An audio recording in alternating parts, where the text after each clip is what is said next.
Assalamualaikum warahmatullahi wabarakatuh. Bismillahirrahmanirrahim. Alhamdulillahirabbil alamin. Wassalatu wassalamu ala asyrafil anbiya'i wal mursalin.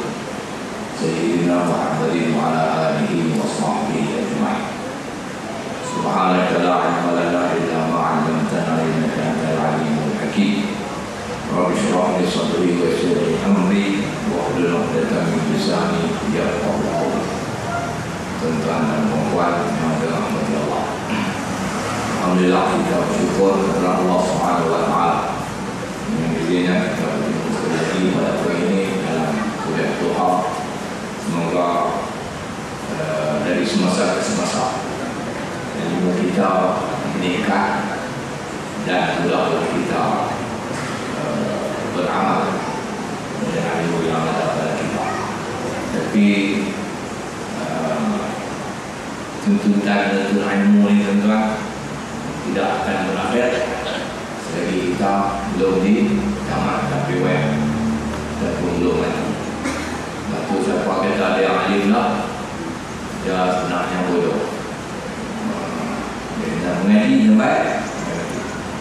Baik, tuan-tuan dan puan yang dirahmati Allah, hari ini kita dah masuk 23 Zulkaidah, tanggal 37. Bahagian dari teman-teman dan sahabat kita yang berada di tanah suci, sebagian lagi bersedia untuk berangkat, dan sebagian lagi berada bersama-sama kita pada hari ini yang telah menunaikan ibadah haji yang akan mengulanginya dan yang akan melangsungkan pada masa yang ditetapkan oleh Allah SWT. Jadi bersama-sama dengan musim haji minggu ini, saya akan semak sikit tuan soalan lain kaitan dengan ibadah korban yang akan kita buat kita lagi. Itu ujung-ujung kalau buat kemudian saya baca itu cerita ujung-ujung tak buat lepas dengar. Yang pertama sekali, untuk cari kalau siapa ada pertanyaan soalan tanya silakan pun soalan yang saya boleh jawab saya jawab. Kalau saya tak jawab saya kata saya tak tahu. Saya tak. Allah Allah. Yang pertama sekali, ibadah korban. Korban ini dilihat kepada dua makna besar. Yang pertama, korban khusus. Yang kedua, korban umum. Korban khusus yaitu ibadah yang di dalam Islam asalnya dipanggil udhiyah. Udhiyah yaitu yang dilakukan pada masa yang terbatas dengan cara-cara yang terbatas dan benda-benda yang terbatas. Itu namanya korban khusus, namanya udhiyah. Yang kedua, korban umum. Korban umum dia bersifat umum dan dia terbuka bila-bila masa dan boleh dilakukan pengorbanan dalam apa saja perkara dan cara-cara yang tidaklah sekejap ataupun tidaklah ketat macam korban khusus.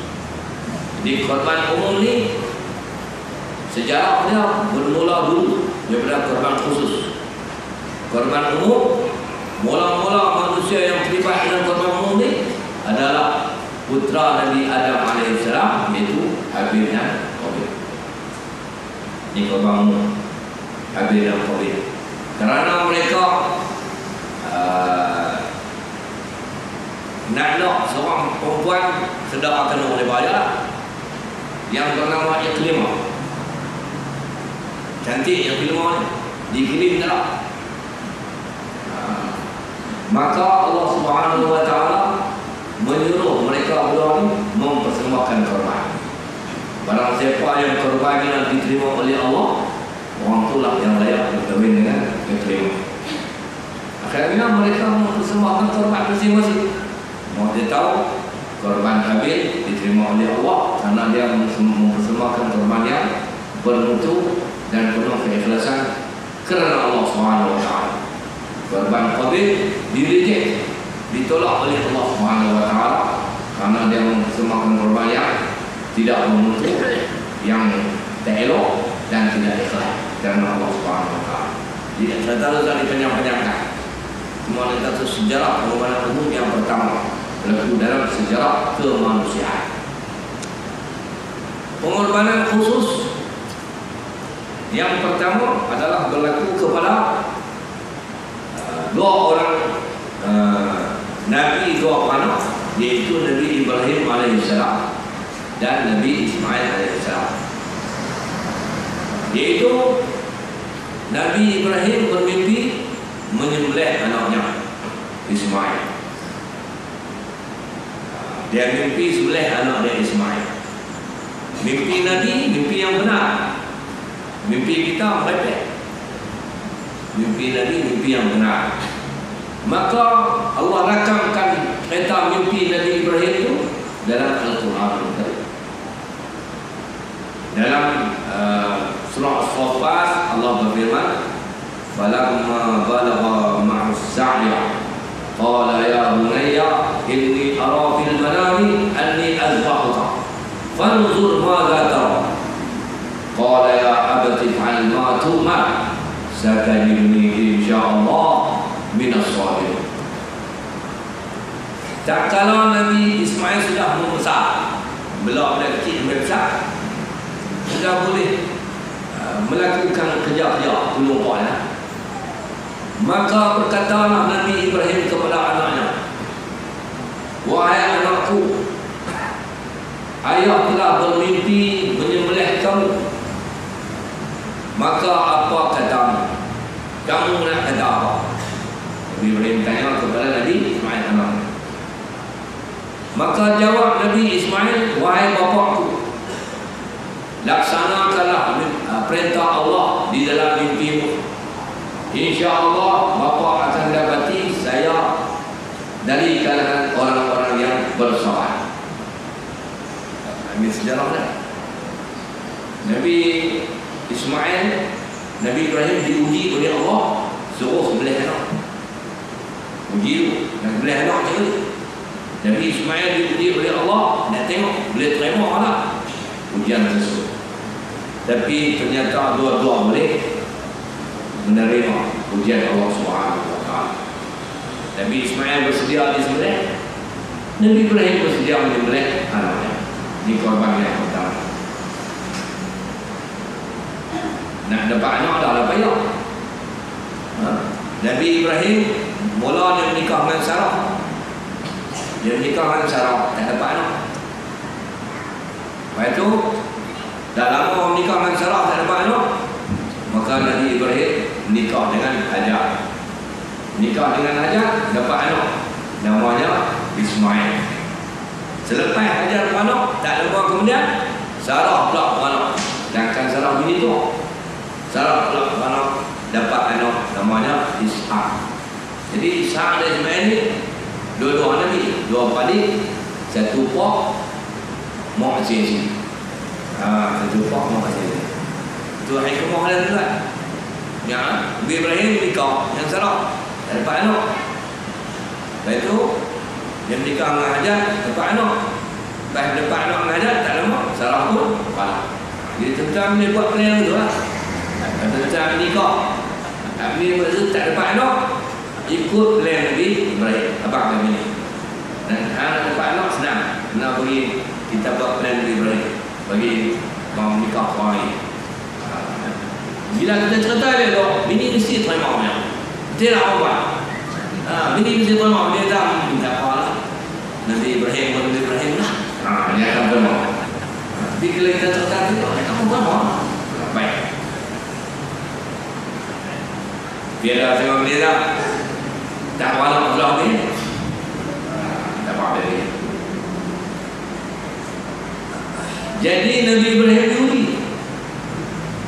Ujian yang empat. Dia kata anak dia, dia mimpi boleh anak dia. Anak dia kata, ayah boleh.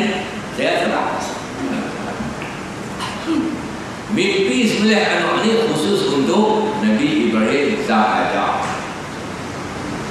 Kita tak boleh mimpi. Tak boleh mimpi. Hanya untuk Nabi Ibrahim sahaja. Tuan-tuan jangan mimpi. Katalah orang Langkawi nama semacam Ibrahim Ismail. Nabi Ibrahim kata ada orang Ismail ayah mimpi sebelah hang.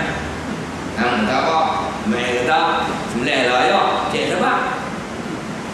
Nabi Ibrahim boleh bawa tu. Tapi orang Langkawi nama Ibrahim Ismail. Ibrahim tadi kata Ismail. Ni anak Langkawi. Ismail malam ayah mimpi sebelah hang. Hang kata apa? Ismail kata macam Nabi Ismail. Ayah sebelah lah. Cik siapa? Kalau begitu pun tak boleh. Tak boleh. Hanya khusus untuk Nabi Ibrahim. Sebab Nabi Ibrahim bila Allah uji dia tu, bila dia nak sembelih Nabi Ismail, tak pisau di leher, tiba-tiba main kibas. Biri-biri ya, main kibas. Allah gantikan dengan kibas. Tu Nabi Ibrahim.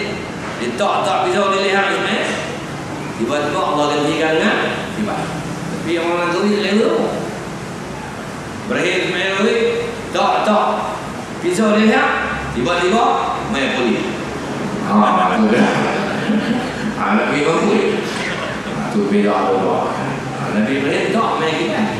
Ibrahim mengaku tak main boleh. Pada-pada. Jadi tuan-tuan, inilah hari ini saya tetap korban khusus lah. Umum sepanjang masa boleh buat. Sejarah pengorbanan itu bermula daripada pengorbanan Nabi Ibrahim AS. Allah ganti kibat tentu sampai kiamat. Dilakukan oleh umat Nabi Muhammad SAW. Di korban itu konsepnya menyembelih binatang yang tertentu pada hari yang tertentu, maka binatang yang disembelih itulah yang dinamakan korban ataupun udhiyah. Hukum buat korban. Ada dua hukum. Yang pertama pada Nabi SAW hukumnya wajib. Nabi wajib buat korban. Sebab itu sepanjang hayat Nabi SAW setiap tahun Nabi buat korban. Sebab itu. Tapi untuk umat Nabi Muhammad hukumnya sunat sahaja. Dan sunat ni dibagi pada tiga. Sunat buat korban dibagi kepada tiga. Yang pertama adalah sunat buat korban, sunat muakkad. Itu sunat yang sangat-sangat dituntut. Lalu tubuh dapat sunat muakkad ni, hukum dia punya darjah dia tu, tahap sunat muakkad tu hampir kepada wajib. Tak wajib, tapi hampir kepada wajib.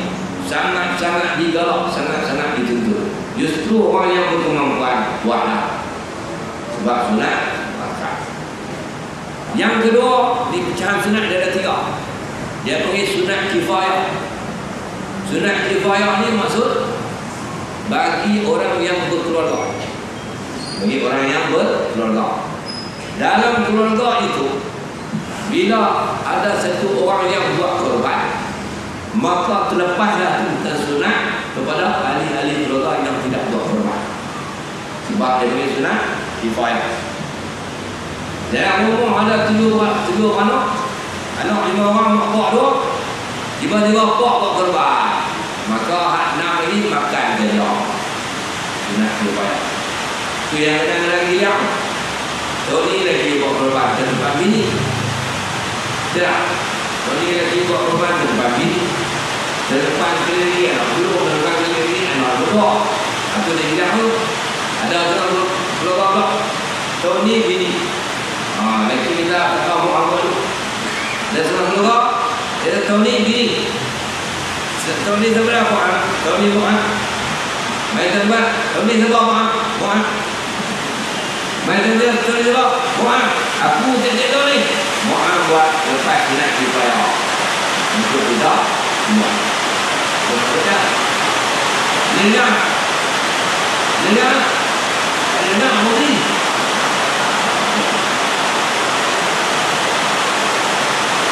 Yang ketiga nama dia sunat Aid.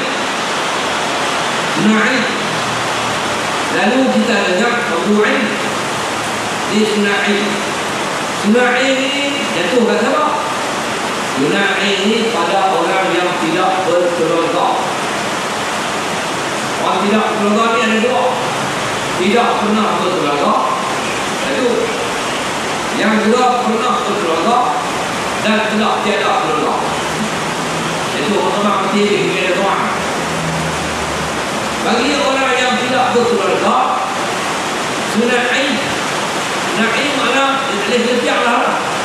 Dia tak boleh tunggu habis sunat juga ya. Sebab dia tak nak berkeluarga, maka dia sendiri kena buat. Dua dia punya sunat ain. Dan orang yang sunat ain ni, cara tak langsung dia dapat sunat muakkad. Dia dapat sunat muakkad. Ini hukum buat korban. Okey. Yang berikutnya, siapa yang nak kena buat korban? Siapa yang nak kena buat korban? Siapa yang syariat menentukan kena buat korban? Maka nak buat itu, syaratnya adalah beragama Islam. Kalau itu syaratnya beragama Islam, maka orang-orang kafir kalau dia buat korban, korbannya tidak sah. Orang kafir kalau dia buat korban, korbannya tidak sah. Korban hanya sah dilakukan oleh orang-orang Islam sahaja.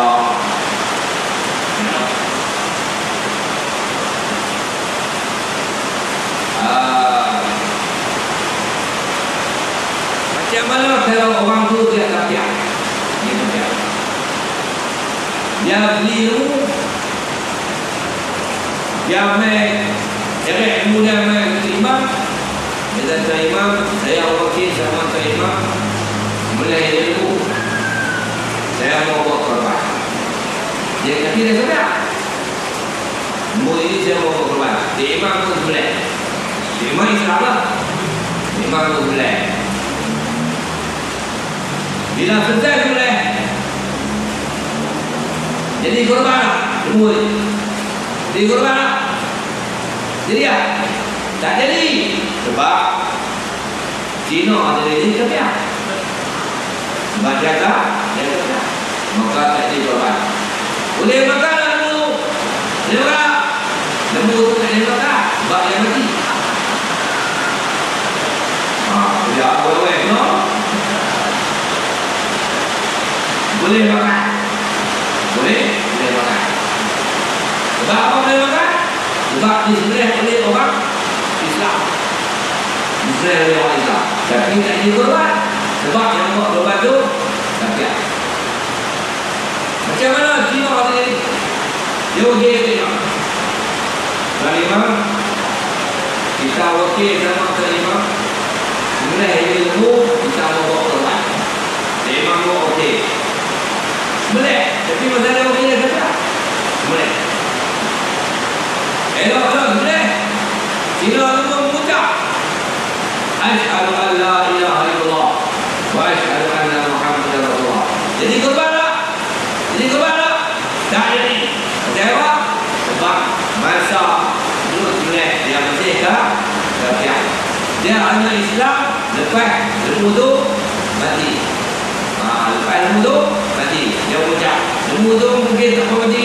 Ilmu tak tahu. Dia Muhammad. Jadi tak jadi korban. Sebab dia ucap lepas ilmu dah mati. Tapi kalau dia kata kata imam, tuan imam, dia kafir ni.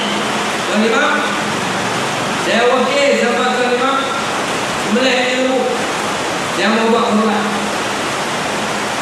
Saya wakil sama tuan imam sembelih ilmu, saya mau buat korban. Imam okey. Imam okey. Lepas tu si imam pun pegang pisau, duduk di liang rumah. Dia pun ucap Asyhadu an la ilaha illallah wa asyhadu anna Muhammadar Rasulullah. Si imam pun sembelih ilmu tu mati. Jadi korban tak? Jadi korban tak? Jadi? Tak jadi. Pasal apa tak jadi? Pasal masa dia kata dia kata awal-awal itu pasal masa dia kata dia putih tu dia merdeka. Tapi nak di naik. Ada yang kata merdeka? Kena belajar. Baik. Jadi tuan-tuan dan puan yang dirahmati Allah, cara sah korban yang pertama ni supaya berbuat adalah orang Islam. Adalah orang Islam. Orang kafir lalu. Sama ada itu kafir asli. Kafir asli itu bukan orang asli kafir. Kafir asli dia orang kafir. Ataupun kafir kemudian. Kafir kemudian ni nama dia murtad.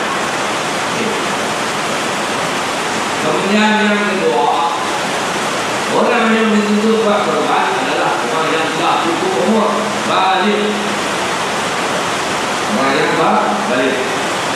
Anda yang belum balik, maka tak sah korban. Jadi kita balik. Yang buat korban, maka jadi korban apa? Yang tiga tentang kerangkaan. Orang gila dari buat korban. Orang gila tak boleh buat. No.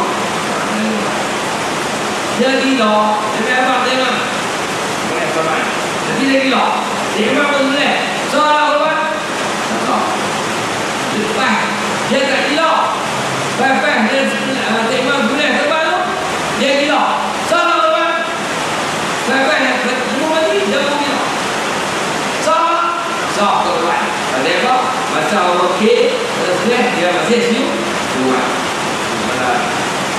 Dan yang keempat, berkemampuan. Tak mampu, tak payah buat korban. Tak mampu, tak payah buat korban.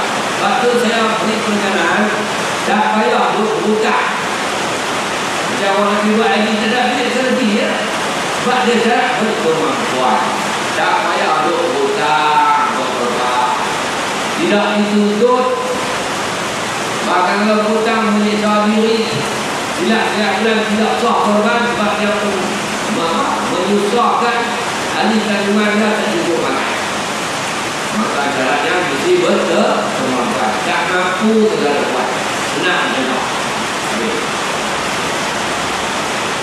Kemudian tuan-tuan dan puan, kita nak korban ni binatang dia mesti al-am. Binatang yang nak korban ni mesti al-am. Al-am ni iaitu 5 jenis saja.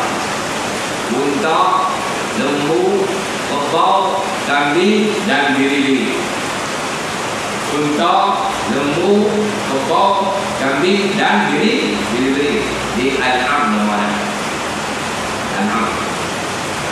Lain daripada ni tak sah buat korban, melainkan jika berlaku perkahwinan campur di antara binatang al-am ni, maka anak mereka tu boleh buat korban. Lembu nikah unta, dapat unta, ada dapat anak tu boleh.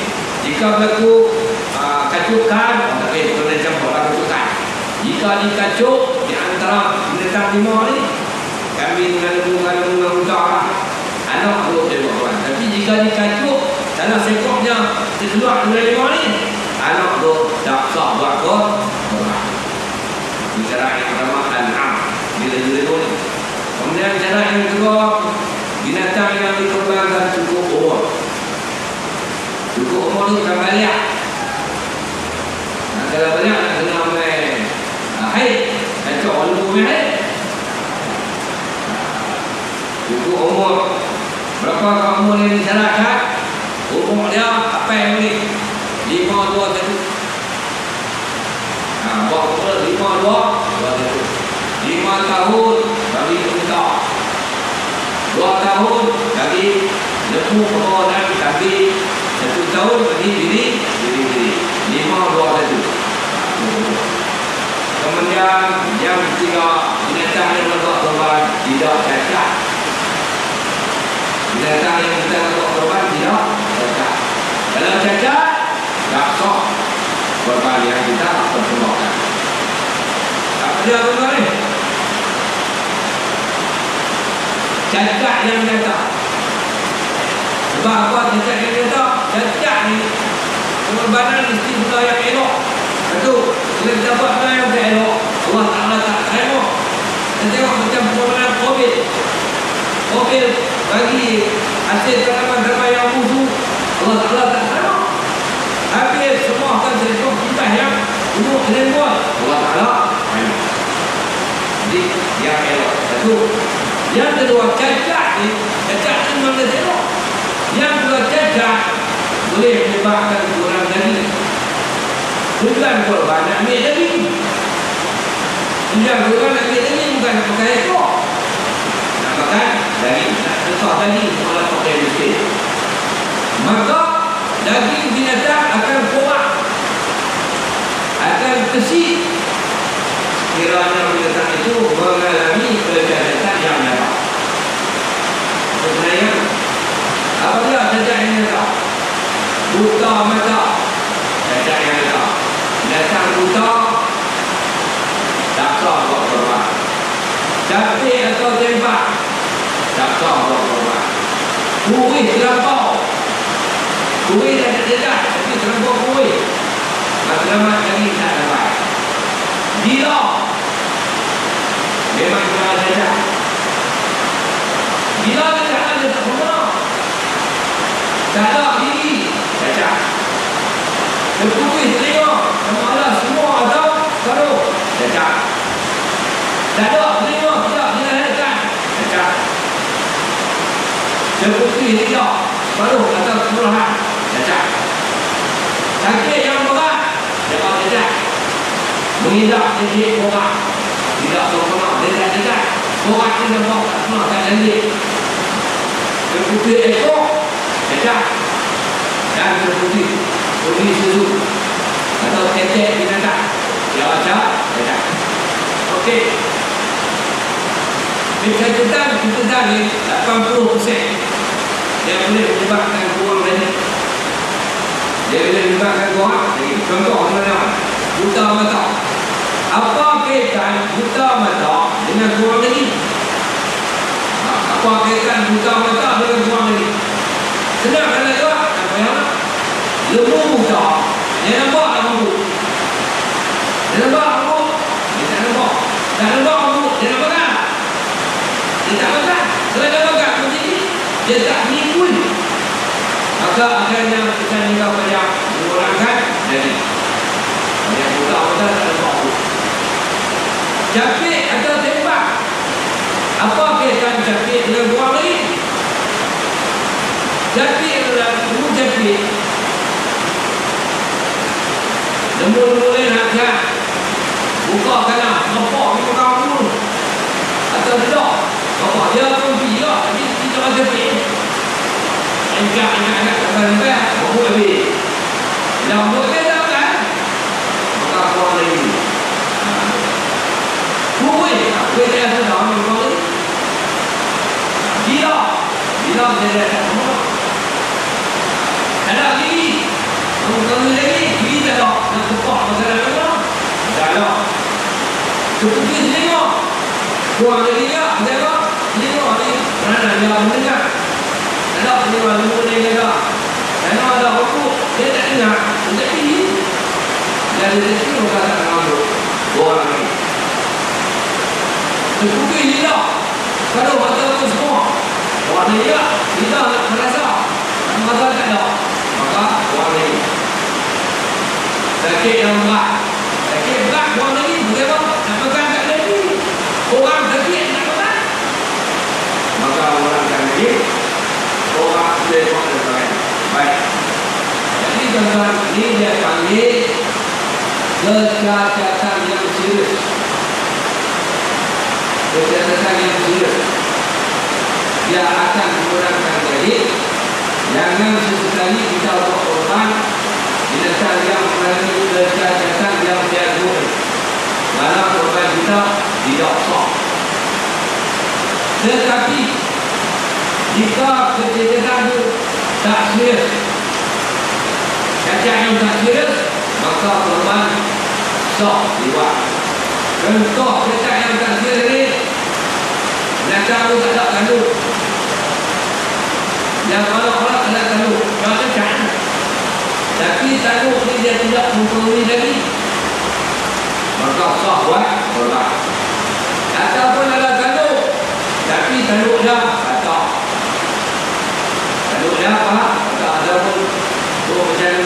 jauh mana pun kita pakai. Kalau kat dulu, luar tu kok nak pakai. Luar tu kat dulu.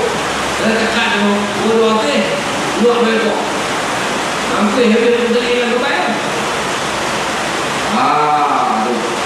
Tanduk kata, sok bawa, macam jajak kat dia tak. Dia tidak kurangkan lagi. 50 bang. Tadi 30 tu, jajak. 30 bang, sok bawa bang. Macam lembu, suruh dia lembu buat main. Lepas timik tau, timik tu berubah lagi tau. Jadi kalau makanya lembu pakai sebab kau lah kau korban. Kau lah kau korban. Sok. Liga koyak atau cari. Koyak cari ni. Lembu lari-lari. Orang orang pegang. Kawat. Peduli. Dia cari ni liga dah. Sok buat korban. Sebab liga cari lah. Bukan liga peduli. Liga kecil. Kecil dengar kan.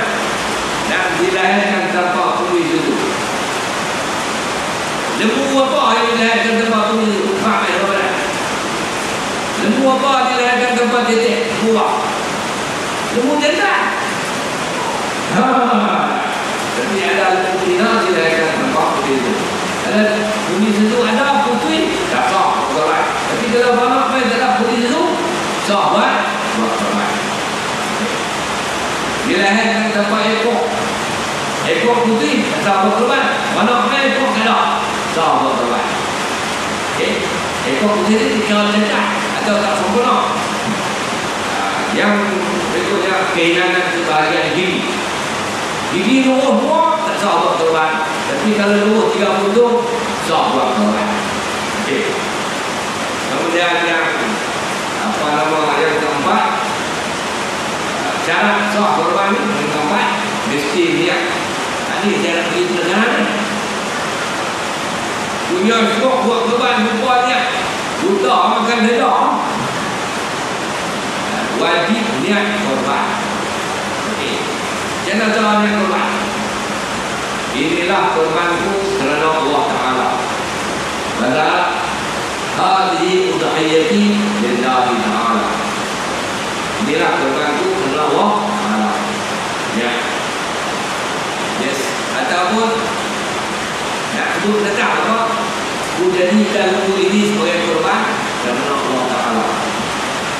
Tapi kalau lembu tetap, kalau lembu kena kata lembu, usah korban. Ku jadikan lembu ini sebagai korban kerana Allah Ta'ala. Dia korban kami yang dekat lembu. Ku jadikan kami ini sebagai lembu kerana korban. Itu tak kawan.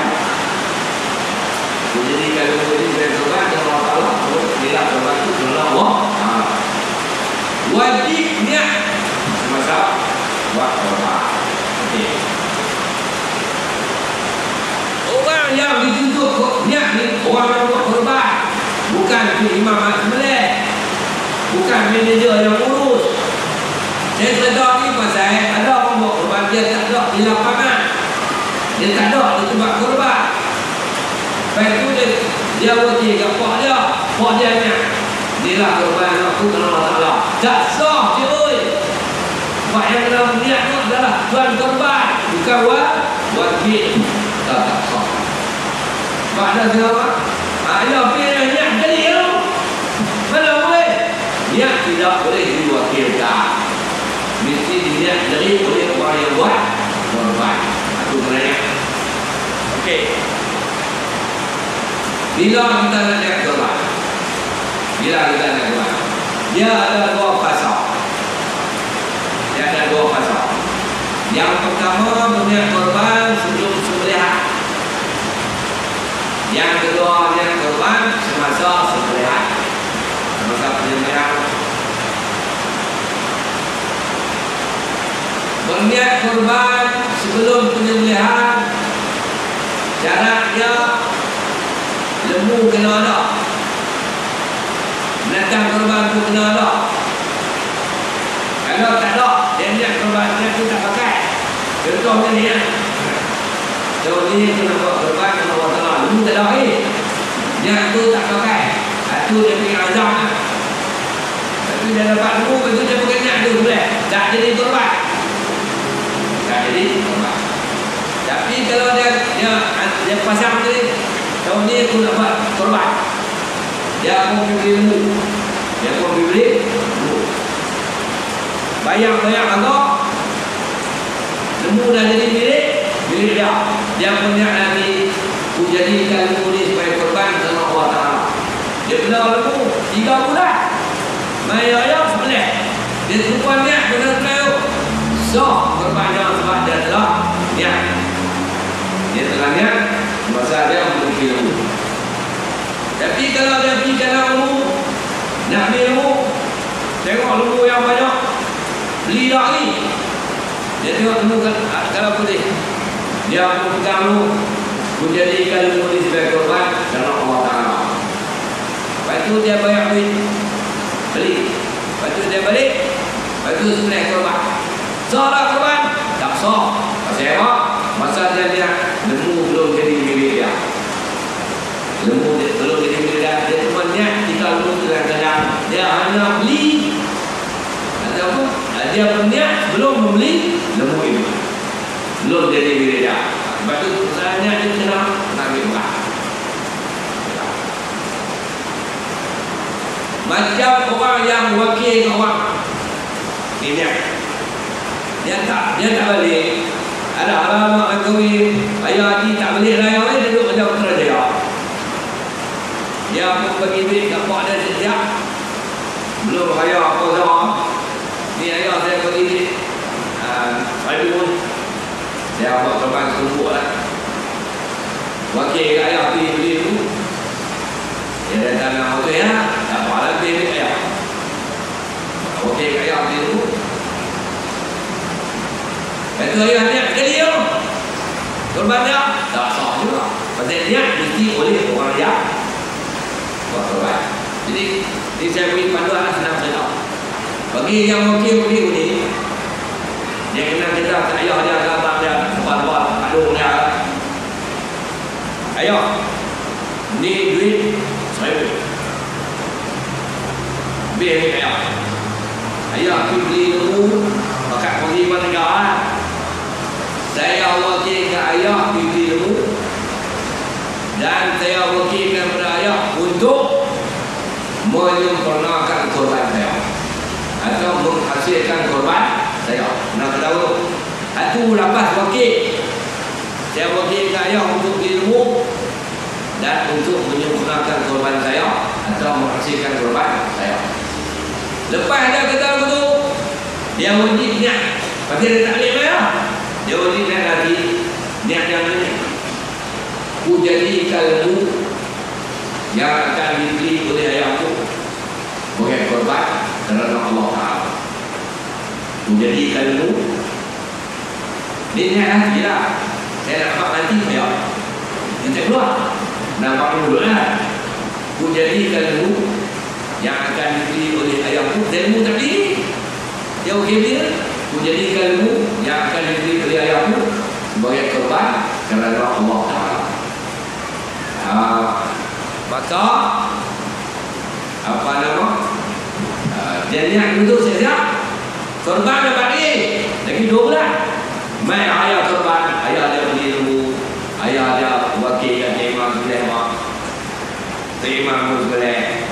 Bila siap sebelah, dia dapat pahala sebab dia telah berniat. Ni orang panggil niat sebelum sembelihan. Ni orang niat sebelum sembelihan. Yang kedua, niat semasa sembelihan. Niat semasa penyembelihan. Niat semasa penyembelihan ni, iaitu semasa pisau kena ni, kena pisau kena dilihat, ataupun masa tak pisau dilihat, masa tak pisau dilihat tu, dia niat, inilah korbanku kerana Allah Ta'ala. Atau dapat menjadikan ini sebagai korban kerana Allah Ta'ala. Niat boleh niat, inilah korbanku. Kalau apa nama macam aku kiri payahlah, inilah korbanku, lembu tak berdiri, aku jadikan lembu sejak tak berdiri oleh bapa aku sebagai korbanku kerana Allah Ta'ala. Dia kalau dia lembu darah, dia boleh niat apa nama Aku jadikan ini sebagai korban kerana Allah Ta'ala. Itu lebih kuat. Okey. Semasa sebenarnya tu kita pegang begitu. Kalau orang tu sendiri yang buat korban, dia ada yang boleh. Bismillahirrahmanirrahim. Allahumma salli ala sayyidina Muhammad. Allahu akbar. Pegang begitu. Hadhihi udhiyati lillahi ta'ala. Ini adalah korbanku kepada Allah Ta'ala. Ataupun letak pisau tu niat dia apa? Belum sudah. Inilah korbanku kepada Allah Ta'ala. Itu. Bismillahirrahmanirrahim. Dia mati. Maka dapat pahala. Jadi tuan-tuan kena lihat tu dengan tanya. Okey, baik. Ini cara dulu ni. Kemudian binatang pun kata ada apa dia? Keutamaan binatang korban. Kemana? Saya kata ni ada 5 jenis. Okay. Buat itu korban yang paling nilai pahala paling banyak adalah unta. Itu keutamaan yang pertama adalah unta. Siapa mampu sembelih unta, maka sembelih unta pahala banyak. Sebab apa pahala banyak? Kerana dagingnya banyak. Daging unta lebih banyak daripada daging kerbau dan jika tidak mampu menyembelih unta sebagai korban, sembelihlah lembu atau kerbau. Lembu kerbau dia kena satu ranking. Walaupun kerbau kena lagi banyak dari lembu, tapi dia kena satu. Lembu tak apa, kerbau pun tak apa. Kemudian jika tak mampu menyembelih lembu atau kerbau, boleh biri-biri atau kibas. Biri-biri kibas yang dia ke bawah ni, tapi di sini keutamaan jadi nombor 3. Mempat bau kambing. Maksudnya apa? Kerana biri-biri ini sunnah Nabi SAW. Dan juga daging biri-biri ini atau kibas lebih sedap daripada daging kambing. Itu keutamaan binatang pemeliharaan korban. Okey. Kemudian berkongsi binatang. Berkongsi binatang korban. Okey. Kita boleh berkongsi binatang korban pada 3 jenis saja. Unta, lembu dan kerbau. Tapi lembu, unta dan kerbau ni pembagiannya dekat 7 bahagian saja. Maksimum orang yang boleh berkongsi adalah 7 orang. Maksimum orang yang boleh berkongsi adalah 7 orang. Minimum adalah 2 orang. Minimum adalah 2 orang. Macam mana 7 orang? 7 orang ambil satu bahagian. 2 orang mana 2 orang? 2 orang dia boleh ambil jadi kedah dah. Aku ambil satu bahagian, ambil 6. Aku ambil 2, ambil 5. Aku ambil 3, ambil 4. Aku ambil 4, ambil 3. Aku ambil 5, ambil 2, ambil 6, ambil 5. Itu kedah dah. Dia boleh berkongsi 2 orang, 2 orang, 3 orang pun boleh berkongsi. Dia boleh berkongsi. Aku ambil apa nama 3 orang ni. Aku ambil 5, hampa 2 ambil satu. Aku ambil 4, yang ambil 2, ambil 1. Aku ambil 3, yang ambil 3, ambil 1. Lalu tu lah 3 orang. 4 orang pun boleh berkongsi, 5 orang pun boleh berkongsi, 6 orang pun boleh berkongsi, 7 orang boleh berkongsi, 8 orang tak boleh berkongsi. Itu perkongsian binatang. Semua dia tak boleh buat. 2 orang berkongsi, aku ambil 3 semua, ambil 3 semua. Itu tak boleh. Dia kena salah seorang ambil 4, seorang lagi ambil 3. Binatang yang boleh kongsi adalah unta, lembu dan kerbau. Kambing dan biri-biri, ekor untuk 2 orang. Ekor untuk 2 orang. Okey. Jantina binatang. Pada umumnya jantina binatang kurban ni ada 2, iaitu jantan dan betina. Jantan dan betina. Kalau dipanjangkan lagi jadi 3. Jantan, unsa dan betina. Jantan, unsa dan betina. Maka jika ada 3 binatang ni, afdal melek dan apa nama binatang jantan. Dan lembu lah nak lembu jantan. Kenapa? Mana alasannya daging lembu jantan ni lebih sedap. Bukan lembu jantan lah, binatang. Daging binatang jantan lebih sedap daripada daging binatang betina. Yang kedua, jika hanya ada 2, jantan dan khunsa saja. Jantan dan khunsa, betina tak. Depannya jantan dan khunsa. Afdal boleh jantan 5. khunsa ni dia ada 2 alat. Macam orang juga dia ada 2 alat.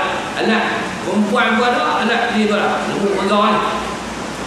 Tapi kalau ada lembu khunsa dan lembu jantan, tetap afdal lembu jantan.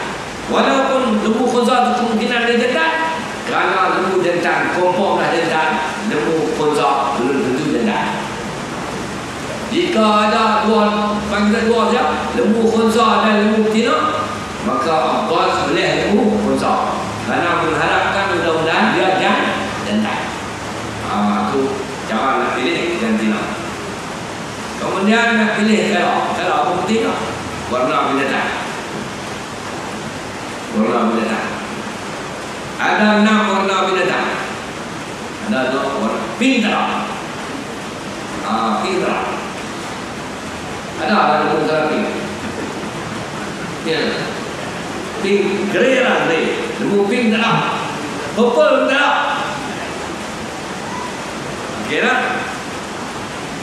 Maka afdal pahala ni, saya tahu ni yang sebut afdal tu, kalau kita pilih kita dapat pahala. Warna yang paling afdal adalah warna putih. Warna yang paling afdal adalah warna putih. Lembu ada putih, unta ada putih. Apa payah? Kambing ada putih. Biri-biri pun ada putih. Jadi kalau kita pergi kelas tengok ada putih, ambil putih. Afdal dapat pahala pilih kalau putih. Bini dia dalam putih, ibu tak mau. Mereka putih. Kalau tak ada putih, dia pilih kalau tak ada putih, pilihlah binatang warna kuning. Warna kuning. Kuning itu bukanlah kuning dirajak tu. Mana ada kalau tu bukan kuning kalau kereta. Kuning cerah kuning binatang lah. Unta ada kalau kuning, lembu ada, kambing pun ada orang ni diri payah saya nampak. 3 ni kalau kuning. Macam ni lah kuning tu dia macam tengok lembu. Dia macam buah dokong. Lebih kuat lah, tak tepat lah. Dokong tu jangan kuning lah tu. Lembu kalau kuning. Jika tiada warna kuning, ambil kalau grey. Ada grey grey metrik. Kelambu. Jika tiada warna kuning, ambil kalau kelambu. Ini afdal. Atau orang pakai balak. Balak pun ada. Jika tiada warna kelambu, ambil kalau merah. Jika tiada warna kelambu, ambil kalau merah. Merah ni lebih terang daripada kuning, tapi bukan merah macam ni. Mana ada lembu merah kalau ni? Merah cara kulit lembu lah. Kambing pun ada beberapa kali, tapi dia fokus merah ni unta dan lembu lah. Khabar ada? Khabar balak. Itu cara merah. Ambil kalau merah.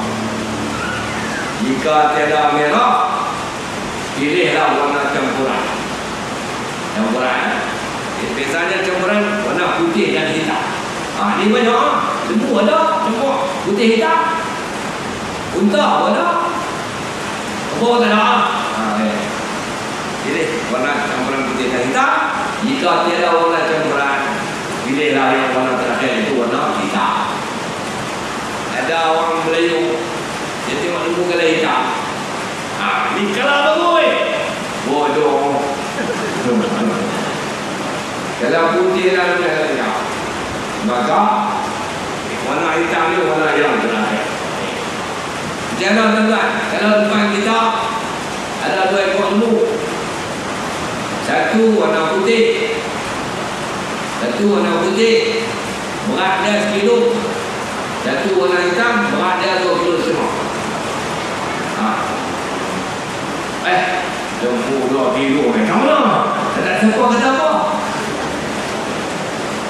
Lembu ada 2 ekor berbeza. Satu warna putih, berat dia 1 kilo. Yang kedua warna hitam, berat dia 2 kilo. Itu kadang kita berat dia 2 kilo. Kita nak naik lembu kata apa? Ni kita nombor 6. Baik, kita ada muka putih. Putih muka dua. Kita nombor 6. Putih berada di pitui. Hitam berada di pitui. Maka sebenarnya hak hitam. Jika kita berdepan dua pilihan antara warna dan juga berat, maka diutamakan berat dari warna. Jadi putih berduit pilihan gendang semua dua pitui. Tengok hak putih tu pitui. Awak ambil yang putih warna. Awak ambil yang putih warna. Nak kira lebih kurang.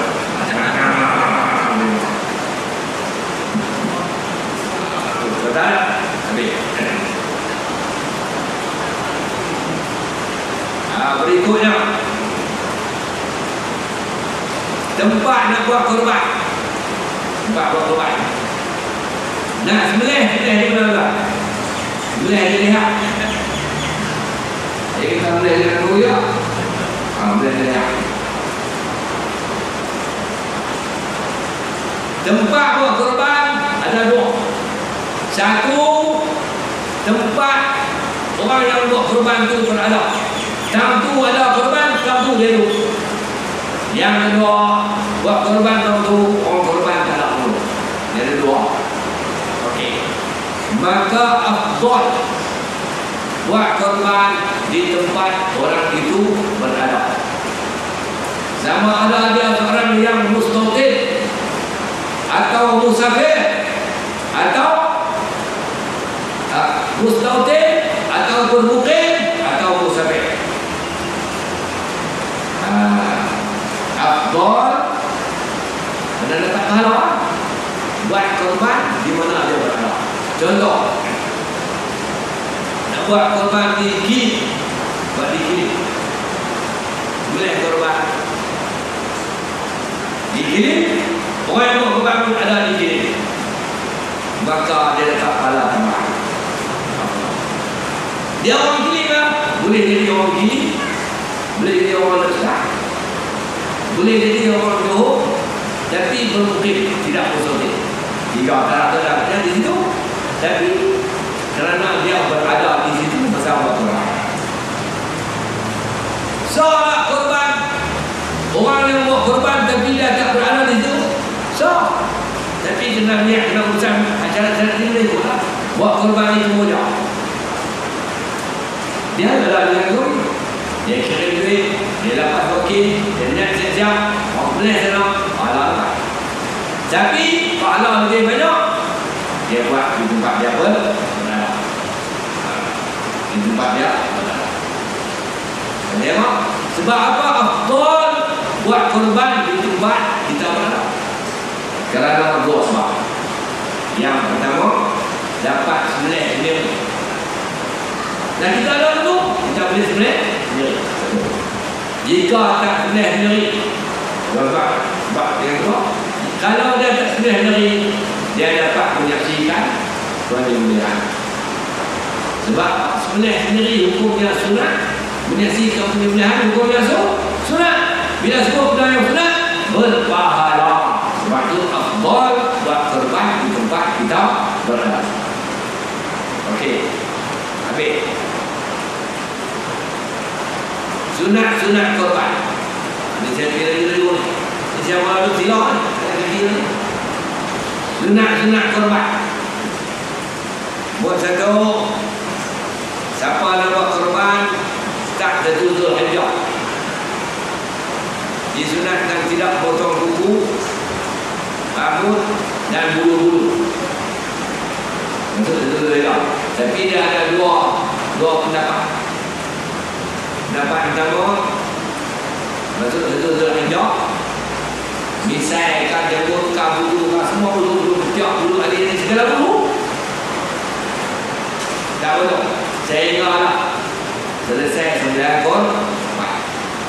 Kuku orang tu jangan betul. Kuku kaki pun. Dan dapat yang kedua kata, dia masuk 10 Zulhijjah. Maksud turun ajar tu disunatkan tidak memotong bulu rambut semua yang kuku sehingga selesai. Jadi tuan-tuan boleh pilih lah mana yang selesai hari ini. Yang selesai ya. Sunat yang kedua, sembelih sendiri di tangan korban, dapat pahala. Okey. Tapi kalau tak boleh sembelih, kita tegak dia tak bisa sembelih. Lembu tengok, bisa, dia tak ada lagi, dia macam apa lah. Okey. Kalau tak yakin, jangan tegak. Lembu mahal je. Kemudian menajamkan pisau kena tajam. Bolehlah kita sembelih korban dengan geni ni. Tajam tu. Lembu tengok dia. Dia tak lah. Dekat dengan pisau. Salah korban tu. Tak. Sebab geni dia tidak bersifat tajam. Sifatnya hanya memotong, tapi bukan tajam. Mampu lembu tu. Dia mampu tu. Dia buat ini. Okey. Dia kena menggunakan pisau yang tajam. Maknanya kalau kita sembelih dengan pisau yang berbuih, hukumnya makruh. Sebab melambatkan kematian dan menyiksa mendatang sebelum mati. Yang kedua, sembelih dengan cara yang betul. Cara yang betul, iaitu sembelih dengan cepat, iaitu pisau tu cara api balik. Artinya kita sembelih ni leang tu, kita boleh tekan, kita tajam, ditekan leang tu, tekan putih ya, tidak. Tapi leang tu tak senang, makruh. Dia kena pisau tu api balik, atas bawah itu sebenarnya yang putih. Kemudian menghadap binatang yang sebenarnya itu tak ada kiblat. Urut binatang tu, urut binatang tu bahagian kirinya dua tanah. Bahagian kanan tu menghadap lagi, dia buang menghadap kiblat. Dan orang yang sembelih pun turut menghadap kiblat. Kemudian sunat berikutnya baca Bismillahirrahmanirrahim. Pokoknya Bismillah. Yang tujuh, salawat atas Nabi sallallahu alaihi wasallam. Allahumma shalli ala sayyidina Muhammad. Yang ke-8, ucap takbir dengan berkata Allahu Akbar. Lihat yang orang Melayu kita kenapa Melayu itu Allahu Akbar, Allahu Akbar, Allahu Akbar. La ilaha illallah, Allahu Akbar. Semua makan takbir. Lembu tu ayam betul tak ada.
Assalamualaikum warahmatullahi wabarakatuh. Bismillahirrahmanirrahim. Alhamdulillahirabbil alamin. Wassalatu wassalamu ala asyrafil anbiya'i wal mursalin sayyidina Muhammadin wa ala alihi wa sahbihi ajma'in. Subhanaka la ilma lana illa ma 'allamtana innaka antal alimul hakim. Rabbi shrah li sadri wa yassir li amri wahlul 'uqdatam min lisani yafqahu qawli. Tuan-tuan dan puan-puan yang dirahmati Allah, alhamdulillah kita bersyukur kepada Allah Subhanahu wa taala yang dirinya kita bertemu sekali pada hari ini dalam kuliah duha. Semoga dari semasa ke semasa ilmu kita meningkat dan mudah kita beramal dengan ilmu yang ada pada kita. Tapi tuntutan ilmu ini tuan-tuan tidak akan berakhir selagi kita belum di tamat KPUM ataupun belum lagi. Waktu siapa kata dia alim lah, dia sebenarnya bodoh. Dia mengaji yang baik. Baik, tuan-tuan dan puan-puan yang dirahmati Allah, hari ini kita dah masuk 23 Zulkaidah 1437. Bahagian dari teman-teman dan sahabat kita yang berada di tanah suci, sebagian lagi bersedia untuk berangkat, dan sebagian lagi berada bersama-sama kita pada hari ini yang telah menunaikan ibadah haji yang akan mulainya dan yang akan melangsungkan pada masa yang ditetapkan oleh Allah SWT. Jadi bersama-sama dengan musim haji minggu ini, saya akan semak sikit tuan-tuan soal lain-lain berkaitan dengan ibadah korban yang akan kita buat kita salih. Itu ujung-ujung kalau buat buku dia ni dia baca itu cerita ujung-ujung lah tak buat ada banyak. Yang pertama sekali untuk cari kalau siapa ada pertanyaan soalan tanya silakan buat soalan yang saya boleh jawab saya jawab lah. Kalau saya tak jawab saya kata saya tak tahu. Saya tak Allah Allah. Yang pertama sekali ibadat korban. Korban ini dilihat kepada dua makna besar. Yang pertama korban khusus, yang kedua korban umum. Korban khusus yaitu ibadah yang di dalam Islam asalnya dipanggil udhiyah.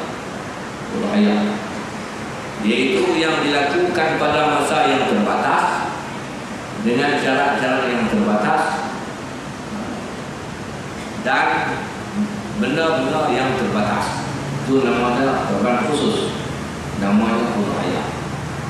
Yang kedua korban umum. Korban umum dia bersifat umum dan dia terbuka bila-bila masa dan boleh dilakukan pengorbanan dalam apa saja perkara dan cara-cara yang tidaklah sekejap ataupun tidaklah ketat macam korban khusus. Jadi korban umum ni sejarahnya bermula dulu daripada korban khusus. Korban umum, mula-mula manusia yang terlibat dengan korban umum ni adalah putra Nabi Adam AS, iaitu Habil dan Qabil. Ini korban umum, Habil dan Qabil. Kerana mereka nak seorang perempuan sedang akan oleh bayar yang bernama Iklimah. Cantik yang Iklimah ni, dikirim tak? Maka Allah Subhanahu wa taala menyuruh mereka berdua ni mempersembahkan korban. Barang siapa yang korbannya diterima oleh Allah, orang itulah yang layak berkahwin dengan Iklimah. Akhirnya mereka mempersembahkan korban masing-masing. Mau dia tahu korban Habil diterima oleh Allah karena dia mempersembahkan korban yang bermutu dan penuh keikhlasan kerana Allah Subhanahu wa taala. Korban Qabil direject, ditolak oleh Allah Subhanahu wa taala karena dia mempersembahkan korban yang tidak bermutu, yang tak elok dan tidak ikhlas kerana Allah Subhanahu wa taala. Dia terlalu dipanjang-panjangkan. Cuma kita tu sejarah pengorbanan umum yang pertama berlaku dalam sejarah kemanusiaan. Pengorbanan khusus yang pertama adalah berlaku kepada dua orang Nabi, dua anak, yaitu Nabi Ibrahim alaihissalam dan Nabi Ismail alaihissalam.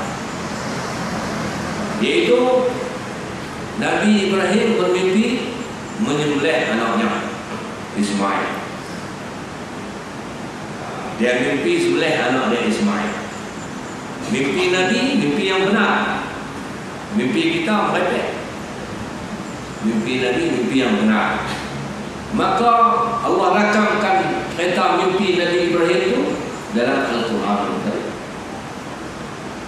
Dalam surah As-Saffat Allah berfirman, "Falamma balagha ma'as sa'ya qala ya bunayya inni ara fil manami anni azbahuka fanzur madza tara qala ya abati if'al ma tu'mar satajiduni insyaallah minas sabirin."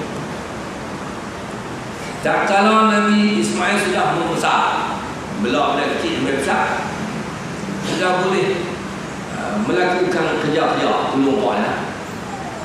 Maka berkatalah Nabi Ibrahim kepada anaknya, "Wahai anakku, ayah telah bermimpi menyembelih kamu. Maka apa katamu? Kamu nak kata apa?" Nabi Ibrahim tanya kepada Nabi Ismail anaknya. Maka jawab Nabi Ismail, "Wahai bapakku, laksanakanlah perintah Allah di dalam mimpimu. InsyaAllah bapa akan dapati saya dari kalangan orang-orang yang bersabar." Ini sejarahnya.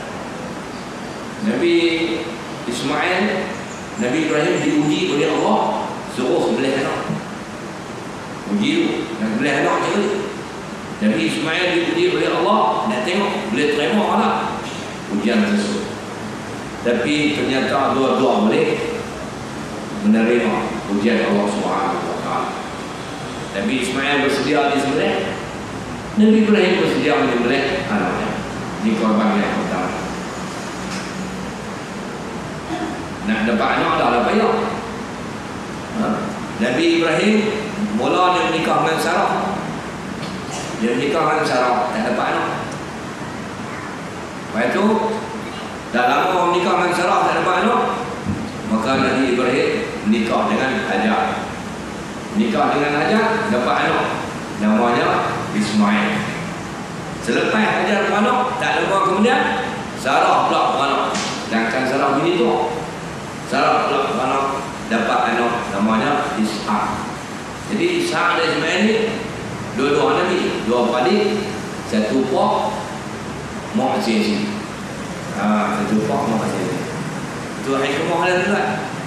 Ya, Nabi Ibrahim nikah dengan Sarah, tak dapat anak. Lepas itu dia menikah dengan Hajar, dapat anak. Lepas dapat anak dengan Hajar, tak lama Sarah pun kalah. Jadi tentang dia buat plan tu lah. Tentang nikah, Nabi Ibrahim tak dapat anak, ikut plan Nabi Ibrahim, abang Nabi ni. Dan anak dapat anak senang. Nak bagi kita buat plan Nabi Ibrahim, bagi mau nikah suami. Bila kita cerita dia tu, bini mesti terima punya. Dia nak apa? Bini mesti terima. Dia tak minta apa lah. Nabi Ibrahim lah. Dia akan terima. Tapi bila kita cerita dia, dia tak terima. Baik. Biarlah tengok dia dah. Tak apa nak belah ni. Tak apa dia. Jadi Nabi Ibrahim diuji. Ujian yang empat. Dia kata agak anak dia, dia mimpi sembelih anak dia. Anak dia kata, "Ayah sembelih." Saya sebab mimpi sembelih anak ni khusus untuk Nabi Ibrahim sahaja. Kita tak boleh mimpi. Tak boleh mimpi. Hanya untuk Nabi Ibrahim sahaja. Tuan-tuan jangan mimpi. Katalah orang Langkawi nama semacam Ibrahim Ismail. Nabi Ibrahim kata kat anak dia, wahai Ismail, ayah mimpi sembelih ham. Hang kata apa? Ismail kata, sembelih lah ayah, cik sabar. Nabi Ibrahim boleh bawa tu. Tapi orang Langkawi, nama Ibrahim Ismail tak? Ibrahim tak kata kat Ismail, dia Langkawi. Ismail, malam ayah mimpi sembelih ham. Hang kata apa? Ismail kata macam Nabi Ismail tak? Ayah, sembelih lah, cik sabar. Kalau begitu pun, tak boleh. Tak boleh. Hanya khusus untuk Nabi Ibrahim. Sebab Nabi Ibrahim, bila Allah uji dia tu, bila dia nak sembelih Nabi Ismail, tak pisau di leher, tiba-tiba main kibas. Bili-bili ya, main kibas. Allah gantikan dengan kibas. Tu Nabi Ibrahim, dia tak pisau di leher Ismail, tiba-tiba Allah gantikan dengan kibas. Tapi orang Langkawi leher. Ibrahim Ismail lagi, tak pisau di leher, tiba-tiba main poli. Tu dia. Nak pergi bangkui. Tu beda tu. Nabi Ibrahim tak main kita. Ibrahim Langkawi tak main poli. Kedai-kedai. Jadi tuan-tuan, inilah hari ini saya tetap korban khusus lah. Umum sepanjang masa boleh buat.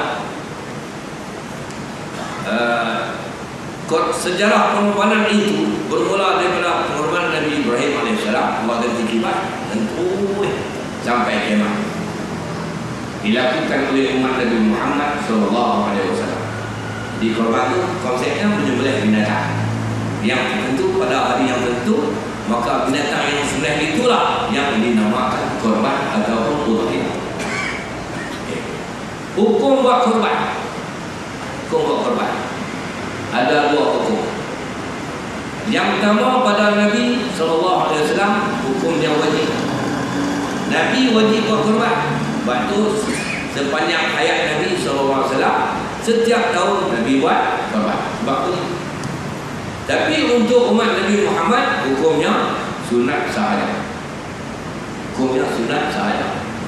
Dan sunat dibagi pada tiga. Sunat buat korban dibagi kepada tiga. Yang pertama adalah sunat buat korban, sunat muakkad. Itu sunat yang sangat-sangat dituntut. Lalu itu tubuh lepas sunat muakkad ni, hukum dia punya darjah dia tu, tahap sunat muakkad tu hampir kepada wajib. Tak wajib, tapi hampir kepada wajib. Sangat-sangat digalak, sangat-sangat dituntut. Justru orang yang berkemampuan buatlah. Sebab sunat muakkad. Yang kedua, di pecahan sunat dia ada tiga. Dia panggil sunat kifayah. Sunat kifayah ni maksud bagi orang yang berkeluarga. Dalam keluarga itu, bila ada satu orang yang buat korban, maka terlepaslah tentang sunat kepada ahli-ahli keluarga yang tidak buat korban. Sebab dia panggil sunat kifayah.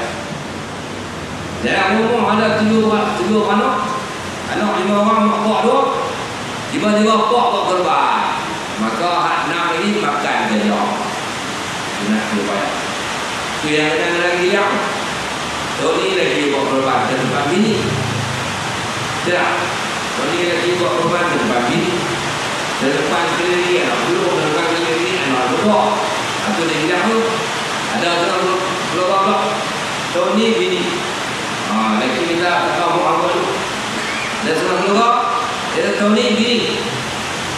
Tony sebelah buat, Tony buat. Main tempat, Tony sebelah buat. Main tempat, Tony sebelah buat. Aku cek Tony buat lepas sunat kifayah. Untuk kita buat. Betul. Dengar mesti.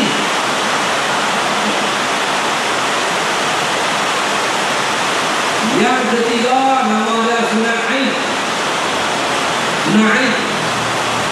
Lalu kita dengar fardu Ain.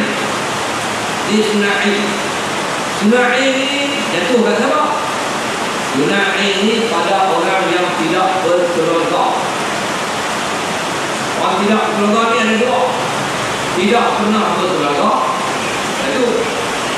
Yang kedua, pernah berkeluarga dan telah tiada keluarga. Itu orang mati hingga tuan. Bagi orang yang tidak berkeluarga, sunat ain. Sunat ain mana dia tak boleh lepiak lah.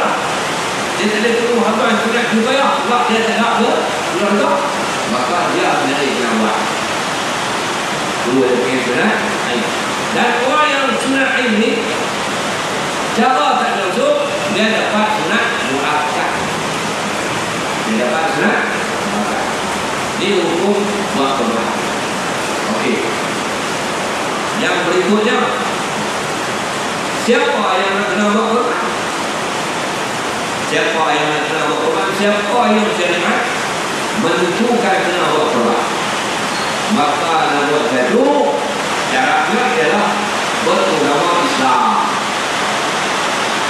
Kalau itu syaratnya beragama Islam, maka orang-orang kafir kalau dia buat korban, korbannya tidak sah. Orang kafir kalau dia buat korban, korbannya tidak sah. Korban hanya sah dilakukan oleh orang-orang Islam sahaja.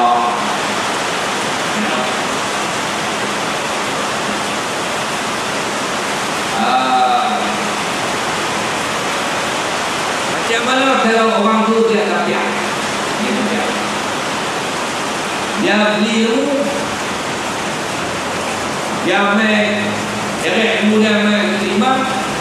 Dia kata imam, saya wakil sama ke imam, mulai ilmu, saya mau buat korban. Dia kata dia sudah, ini saya mau buat korban. Dia imam pun boleh. Imam Islam lah, imam pun boleh. Bila selesai boleh, jadi korban lah. Semua ni jadi korban lah. Jadi ya, tak jadi. Sebab Cina ada jadi kafir. Sebab jaga, maka tak jadi korban. Boleh makan lah lembu tu. Boleh makan. Lembu tu tak boleh makan sebab dia mati. Dia boleh no? Boleh makan. Boleh makan. Sebab apa boleh makan? Sebab disembelih oleh orang Islam. Disembelih oleh orang Islam. Tapi tak jadi korban. Sebab yang buat korban tu kafir. Macam mana Cina hari ini? Dia wakil imam. Dan imam, kita wakil sama ke imam. Sembelih ilmu, kita mau buat korban. Imam buat okey. Boleh, tapi masalah wakil dia kata boleh. Elok, boleh. Cina itu mengucap Asyhadu an la ilaha illallah wa asyhadu anna Muhammadar Rasulullah. Jadi korban tak? Jadi korban tak? Tak jadi. Kenapa? Sebab masa dulu sembelih yang masih kafir. Dia hanya Islam lepas ilmu tu mati. Lepas ilmu tu mati. Dia ucap ilmu tu mungkin tak mati. Ilmu tak dia Muhammad. Jadi tak jadi korban. Sebab dia ucap lepas ilmu dah mati. Tapi kalau dia kata kata imam, ini dia kafir ni. Tuan imam, saya wakil sama tuan imam, sembelih ilmu, saya mau buat korban. Saya wakil sama tuan imam, sembelih ilmu, saya mau buat korban. Imam okey. Imam okey. Lepas tu si imam pun pegang pisau, duduk di liang rumah. Dia pun ucap Asyhadu an la ilaha illallah wa asyhadu anna Muhammadar Rasulullah. Si imam pun sembelih ilmu tu. Ilmu tu mati. Jadi korban tak? Jadi korban tak? Jadi? Tak jadi. Pasal apa tak jadi? Pasal masa dia kata dia kata awal-awal itu pasal masa dia kata dia putih tu dia merdeka kafir. Dia hanya ucap bila ilmu Nabi dia naik. Ada kata dia merdeka kena belajar. Baik. Jadi ini tuan-tuan dan puan yang dirahmati Allah. Jalan sah korban yang utama ini supaya dibuat adalah waktu Islam. Adalah waktu Islam. Orang kafir lalu sama ada itu kafir asli. Kafir asli itu bukan orang asli kafir. Kafir asli adalah orang-orang kafir. Ada orang kafir kemudian. Kafir kemudian ini yang ada berkat. Kemudian yang kedua, orang yang dituntut buat korban adalah orang yang telah cukup umur balik. Orang yang balik. Andai dia belum balik, maka tak sah korban. Jadi kita balik. Yang buat korban, maka jadi korban apa? Yang tiga tengah terangkat. Orang gila dari buat korban. Orang gila tak ada buat. Dia gila, dia abang tengok. Boleh korban. Jadi dia gila. Dia abang pun boleh. Salah korban. Tak. Lepas dia tak gila. Lepas dia tengok boleh korban tu. Dia gila. Salah korban. Lepas semua mati, dia pun gila. Salah. Salah korban. Pada apa? Masa orang okey, dia masih senyum. Dua. Dan yang keempat, berkemampuan. Tak mampu, tak payah buat korban. Tak mampu, tak payah buat korban. Sebab tu saya beri perencanaan, tak payah buka. Macam orang Nabi buat lagi, tak ada duit selebih ya. Sebab dia syarat berkemampuan. Tak payah buka buat korban. Tidak dituntut.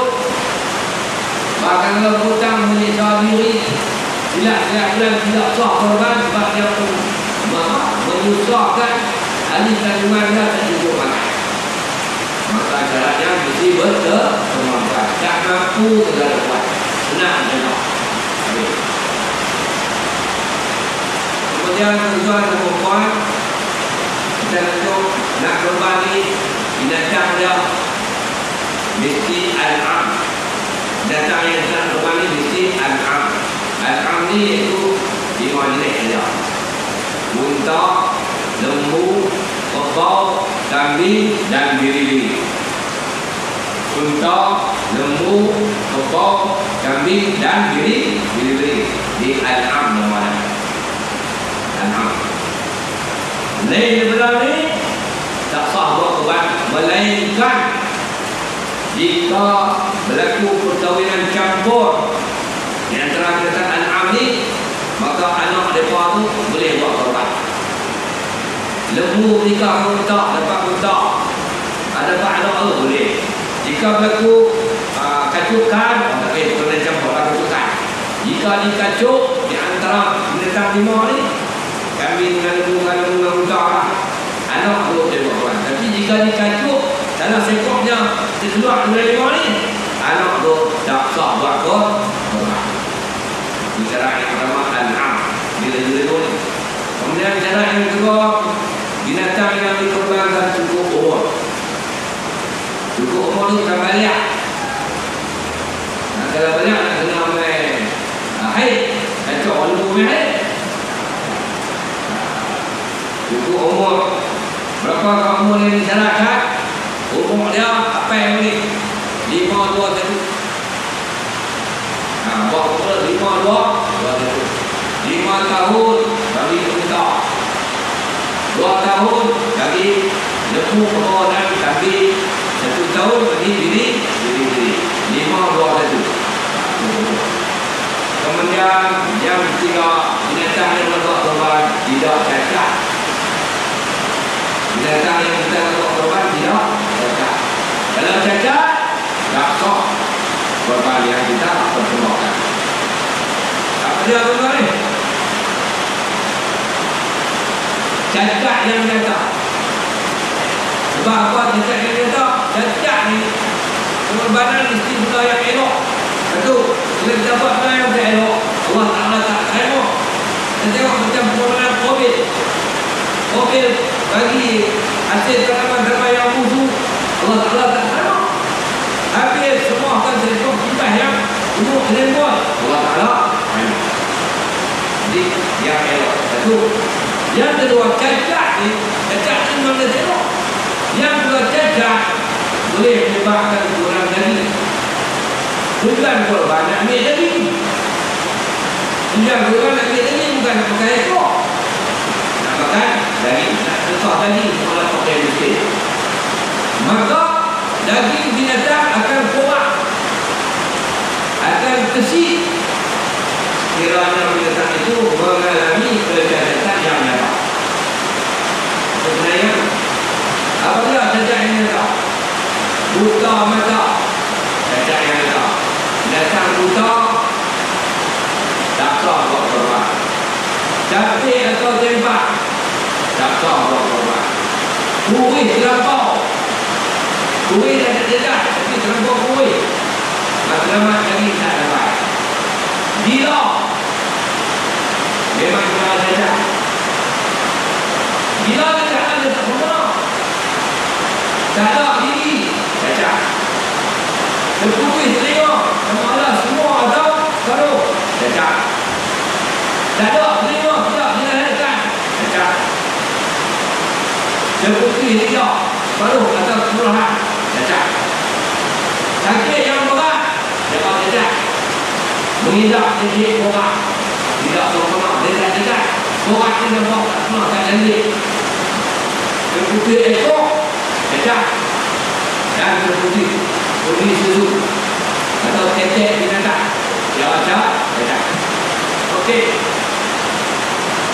kecacatan kita ni 80% dia boleh menyebabkan kurang daging. Dia boleh menyebabkan kurang daging. Contoh mana? Buta mata. Apa kaitan buta mata dengan kurang daging? Apa kaitan buta mata dengan kurang daging? Senang kan nak jawab? Apa yang nak? Lembu buta, dia nampak lembu. Dia nampak lembu, dia tak nampak. Tak nampak lembu, dia nampak kan? Dia tak makan. Kalau dia makan macam ni, dia tak mengikut. Maka akhirnya kita nikah banyak mengurangkan daging. Yang buta-buta tak nampak pun. Capit atau tembak. Apa kaitan capit dengan buang lagi? Capit adalah lembu capit. Lembu-lembu lain hati-hati buka kanan, nampak ni bukan lembu atau tidak, nampak dia pun bila jadi kita macam ni angkat sampai bahu habis. Yang buat dia tak kan maka kurang lagi kuih dia ada dalam kurang lagi gila dia ada semua ada gigi. Kamu lagi gigi tak ada nak tepak makanan apa? Tak ada. Seperti telinga kurang lagi tak? Ada apa? Telinga ni mana dia mendengar? Tak ada telinga lembu ni ada. Kerana ada hukuk dia tak dengar. Dia tinggi. Dan dia tinggi maka tak mengambil kurang lagi. Seperti lidah. Kalau mata tu semua kurang lagi tak? Lidah nak merasa mata tak ada maka kurang lagi. Sakit yang berat, sakit berat kurang lagi. Bagaimana? Nak makan tak lagi. Orang sakit nak makan maka orang tak lagi. Orang boleh buat dan sebagainya. Baik. Jadi tuan-tuan, ini dia panggil kecacatan yang serius. Kecacatan yang serius. Dia akan mengurangkan daging. Jangan sesekali kita buat korban binatang yang mengalami kecacatan yang serius. Malah korban kita tidak sah. Tetapi jika kecacatan itu tak serius, cacat yang tak serius, maka korban sah dibuat. Contoh cacat yang tak serius ini, binatang itu tak ada kandung. Yang kalau ada tanduk, kalau cacat, tapi tanduk ni dia tidak mempunyai daging, maka sah buat korban. Ataupun ada tanduk, tapi tanduk dah patah. Tanduk dah apa? Tak ada pun. Tu macam tu, dia apa yang untuk dikapai. Pakai oh luar tu kok tak dapat. Luar tu tak tu.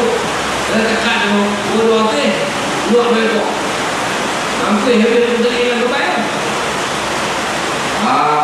Tu. Tanu kata, sok berapa? Tapi dia cakap kat dia. Dia tidak kurangkan lagi. 50 bang. Tadi 30 tu. Sekejap. 30 bang. Sok berapa bang? Macam umur suruh dia umur main. Lepas timik tau ni. Timik tu bang ni tau. Ni kalau katanya umur pakai jubang sok lah korban. Sok lah korban. Sok. Liga koyak atau cari. Koyak cari ni. Umur lari-lari. Orang orang pakai kawat peduli. Dicari ni liga dah. Sok korban. Sebab liga cari lah. Bukan liga peduli. Liga kecil benar kan? Dan dilahirkan tanpa peduli itu. Lembu apa yang dilahirkan tanpa peduli itu? Faham ya? Lembu apa dilahirkan tanpa titik? Buah. Lembu jantan. Tapi ada lembu tina dilahirkan tanpa peduli itu. Ada bumi sesuatu ada putih, tak sah. Tapi kalau banyak main tak ada putih sesuatu, sah buat korban. Dilahirkan tanpa ekor. Ekor putih tak buat korban. Banyak main ekor tak ada, sah buat korban. Okay. Ekor putih ini tinggal cacat atau tak sempurna. Yang berikutnya kehilangan sebahagian gigi. Gigi luruh tak sah buat korban. Tapi kalau luruh 3 putung, sah buat korban. Okay. Kemudian yang yang keempat, cara sah korban ni yang keempat mesti dia tadi cara pergi negara ni punya syok buat korban lupa dia buta makan dada, wajib niat korban. Okey, jangan cara niat korban. Inilah korbanku kerana Allah Ta'ala. Padahal hadhihi udhiyati lillahi ta'ala. Inilah korbanku kerana Allah Ta'ala. Ya. Yes. Ataupun nak sebut tetap apa?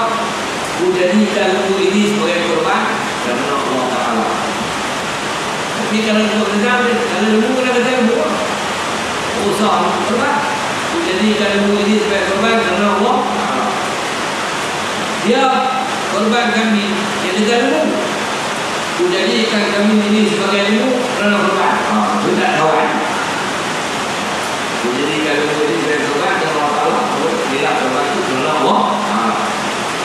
Wajib niat semasa buat korban. Okey.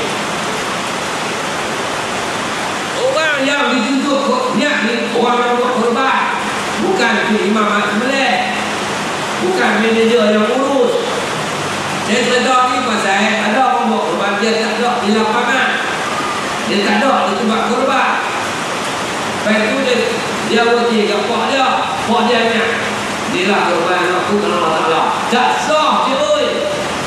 Pak yang dalam niat tu adalah tuan korban, bukan wajib. Tak sah. Pak dah siapa? Ayah pilih niat jadi tu. Mana boleh? Niat tidak boleh diwakilkan. Mesti dilihat dari oleh orang yang buat korban. Aku tanya. Okey. Bila kita nak niat korban? Bila kita niat korban? Dia ada 2 fasa. Yang pertama berniat korban sebelum sembelihan. Yang kedua niat korban semasa sembelihan. Semasa penyembelihan. Berniat korban sebelum penyembelihan, syaratnya lembu kena ada, binatang korban tu kena ada. Kalau tak ada, dia niat korban dia tu tak pakai. Contohnya ni ya. Contoh ni kena buat korban kena Allah Ta'ala. Lembu tak ada air, niat tu tak pakai. Itu dia punya azam lah. Tapi dia dapat lembu, itu dia pakai niat tu boleh. Tak jadi korban. Tak jadi korban.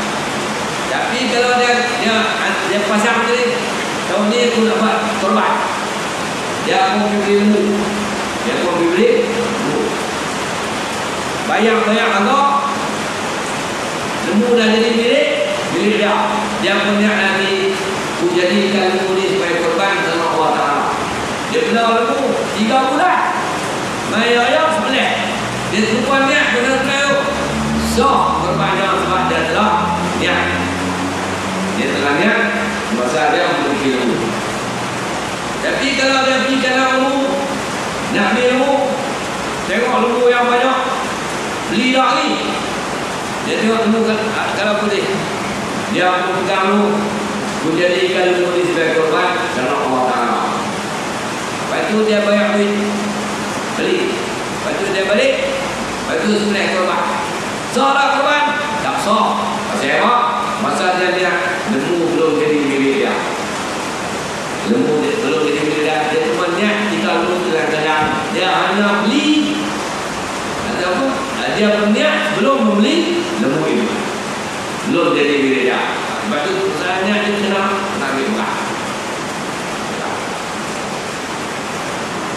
Macam orang yang wakil orang ni niat. Dia tak balik. Ada alamak kahwin, ayah haji tak balik lah yang lain, dia duduk kerja utara dia. Dia pun bagi duit kat pak dia sejak belum ayah apa sama. Ni ayah saya bagi duit saya pun saya buat korban serumpuk lah. Wakil kat ayah pergi beli tu, dia datang dengan hotel ya, tak apa lah pergi duit ayah. Wakil kat ayah beli tu, itu ayah niat sekali ya. Korban dia tak sah juga. Pasal niat mesti oleh orang yang buat korban. Jadi saya beri panduan senang senang. Bagi yang wakil ni, dia kena kita ke ayah dia, ke abang dia, abang-abang, adung dia. Ayah, ni duit saya biar ni ayah. Ayah pergi beli lembu, pakat pergi negara. Saya wakilkan ayah pergi beli lembu, dan saya wakilkan kepada ayah untuk menyempurnakan korban saya atau menghasilkan korban saya. Nak tahu? Satu lepas wakil, saya wakilkan ayah untuk beli lembu dan untuk menyempurnakan korban saya atau menghasilkan korban saya. Lepas dia kata begitu, dia wajib niat. Pasal dia tak boleh bayar, dia wajib niat lagi. Niat yang ini, ku jadikan lembu yang akan dibeli oleh ayahku sebagai korban kerana Allah Ta'ala. Ku jadikan lembu. Ni niat lagi lah. Saya nak nampak nanti bayar. Yang tak keluar, nampak dulu lah. Ku jadikan lembu yang akan dibeli oleh ayahku, dan lembu tak beli. Dia okey dia, ku jadikan lembu yang akan dibeli oleh ayahku sebagai korban kerana Allah Ta'ala. Maka apa nama?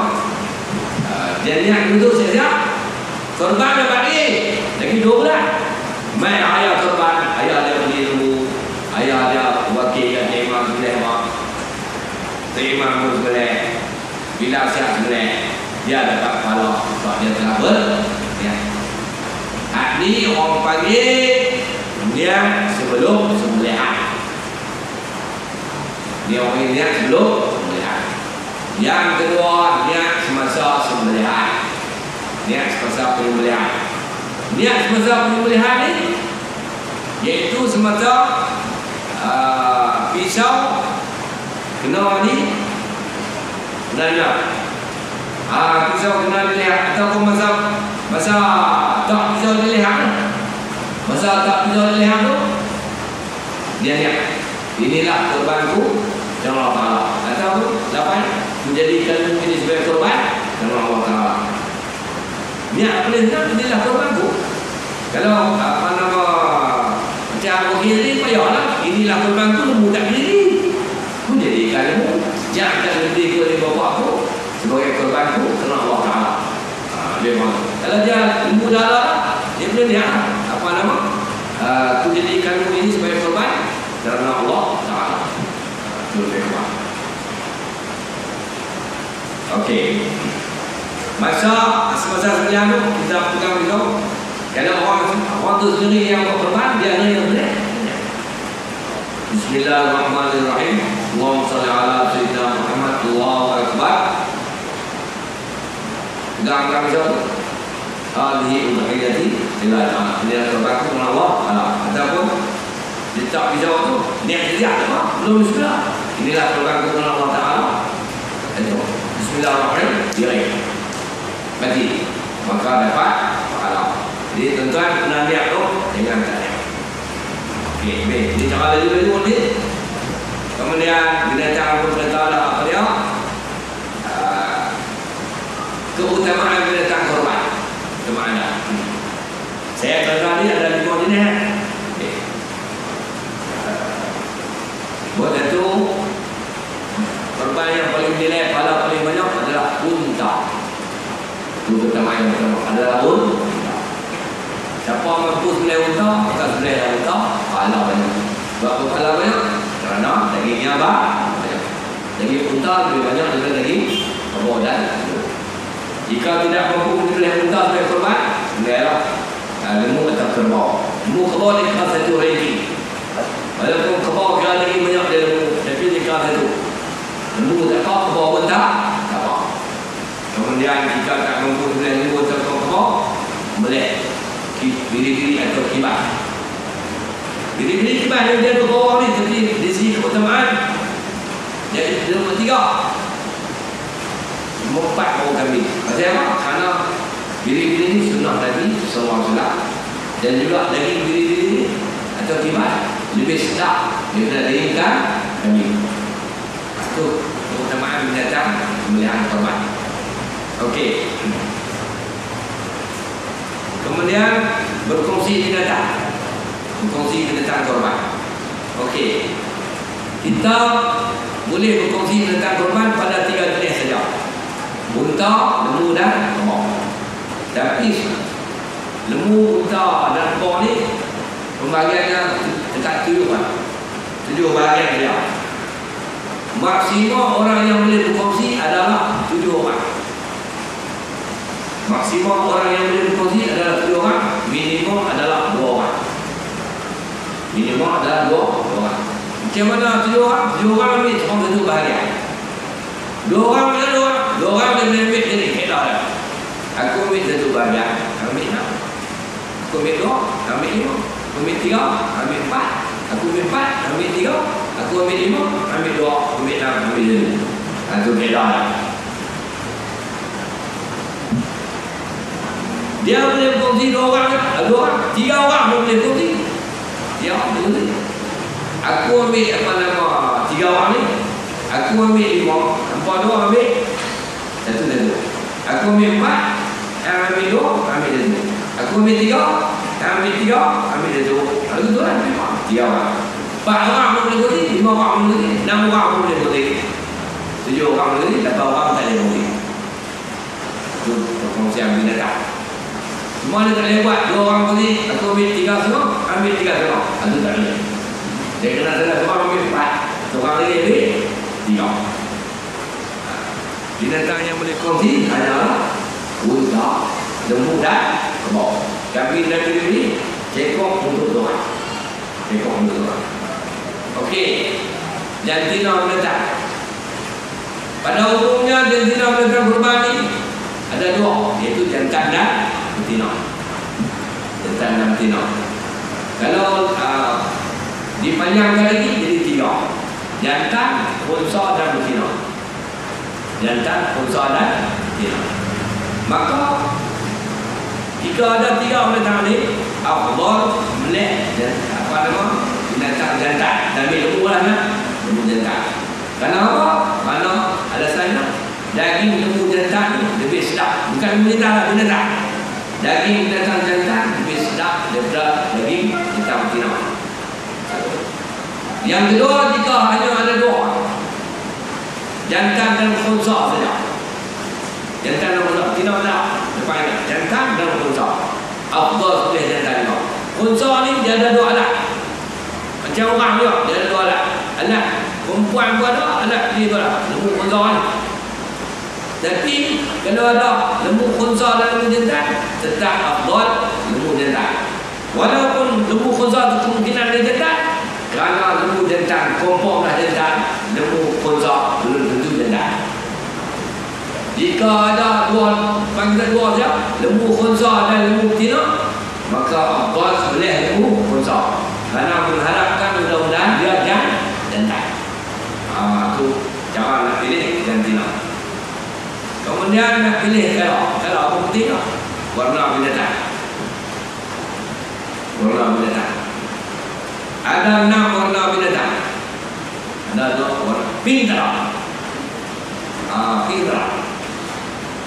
Ada lembu pink.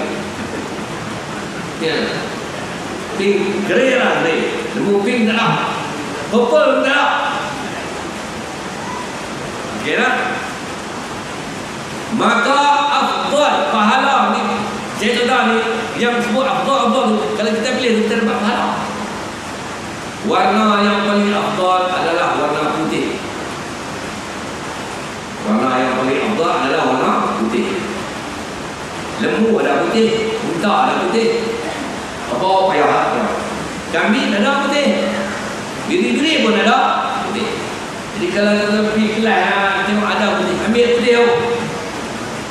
Afdal dapat pahala pilih kalau putih. Ni bini dia dalam putih, ibu tak mau. Nah, mereka putih. Kalau tak ada putih, kita pilih kalau tak ada putih, pilihlah binatang warna kuning. Warna kuning. Kuning itu bukanlah kuning diraja tu. Mana ada kalau tu bukan kuning kalau kereta. Kuning cerah kulit binatang lah. Unta lah kalau kuning, lembu ada, kambing pun ada, orang ni diri payah tak nampak. 3 ni kalau kuning. Macam ni lah kuning tu dia macam dia tengok dulu. Dia macam buah dokong. Lebih kuat lah, tak tepat lah. Dokong tu jangan kuning lah tu. Lembu kalau kuning. Jika tiada warna kuning, ambil kalau grey. Ada grey oh. Grey metrik. Kalau jika tiada warna kuning, ambil kalau ni afdal. Atau orang pakai balak. Balak tu ada. Jika tiada warna kelabu, ambil kalau merah.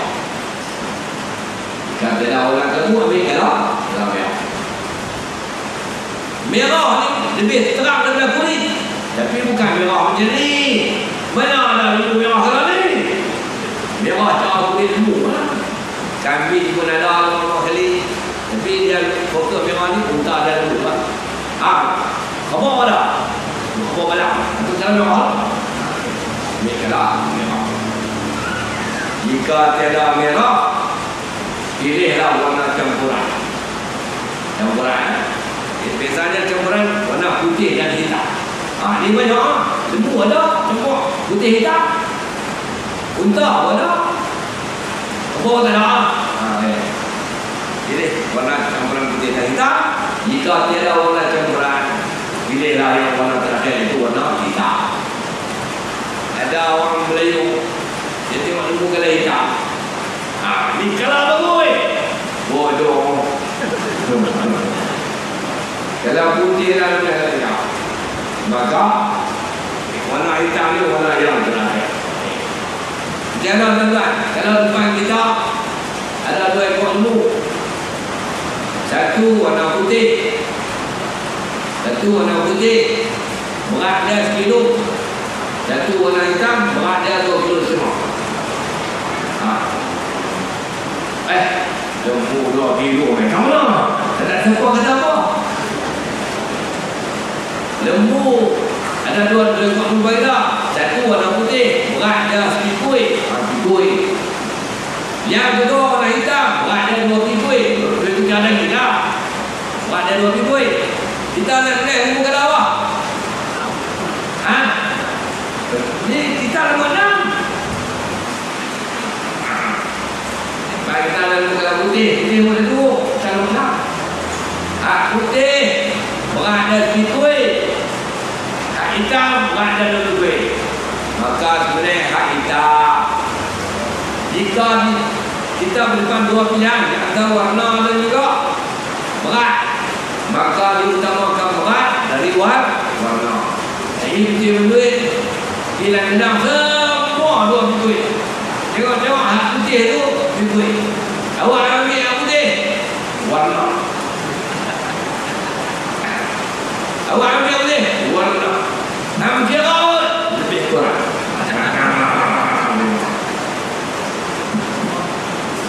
Betul? Ambil. Berikutnya, tempat nak buat korban. Nak sembelih di mana? Sembelih di lihat. Jadi kita sembelih dengan ruya. Sembelih di lihat. Tempat buat korban ada dua. Satu, tempat orang yang buat korban itu berada. Tam tu ada korban, tam tu dia duduk.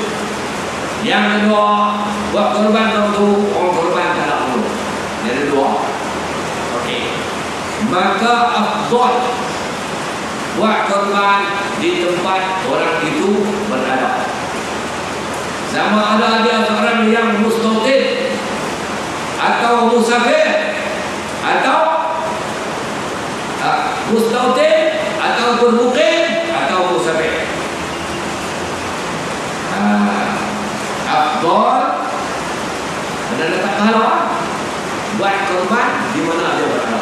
Contoh, nak buat korban di kiri, buat di kiri. Boleh korban di kiri, orang yang buat korban pun ada di kiri. Maka dia letak pahala tambahan. Dia orang kiri kan? Boleh jadi orang kiri, boleh jadi orang lesah, boleh jadi orang Johor, tapi bermukim tidak bersotik. Jika tak di situ, tapi kerana dia berada di situ bersama Tuhan. Soal korban, orang yang buat korban tapi dia tak berada di situ, tapi kena niat, kena urusan acara-acara ini pula. Buat korban itu mudah. Dia adalah dengan duit. Dia kirim duit, dia dapat wakil, dia niat siap-siap, orang boleh sana, pahala tak. Tapi pahala lebih banyak, dia buat di tempat dia berada. Di tempat dia berada. Tengok, sebab apa? Afdal buat korban di tempat kita berada. Kerana dua sebab. Yang pertama, dapat sembelih sendiri. Dan kita ada tu, kita boleh sembelih sendiri. Jika tak sembelih sendiri, sebab yang kedua, kalau dia tak sembelih sendiri, dia dapat menyaksikan penyembelihan. Sebab sembelih sendiri hukumnya sunat, menyaksikan penyembelihan hukumnya sunat. Bila semua benda yang sunat, berpahala. Sebab itu afdal buat korban di tempat kita berada. Okey, habis. Sunat korban. Ini saya kira-kira dulu ni. Ini siapa ada silap ni? Saya kira ni. Sunat korban. Buat satu, siapa nak buat korban, start satu Zulhijjah. Disunatkan tidak potong kuku, rambut dan bulu-bulu. Untuk itu beda. Tapi dia ada dua pendapat. Pendapat pertama, betul Zulhijjah. Misalkan janggut, bulu, semua bulu, ketiak, bulu, adik ini segala bulu. Tak betul. Saya ingatlah selesai 9 ekor. Kuku orang tu jangan potong. Kuku kaki palung. Dan dapat yang kedua kata, dia masuk 10 Zulhijjah.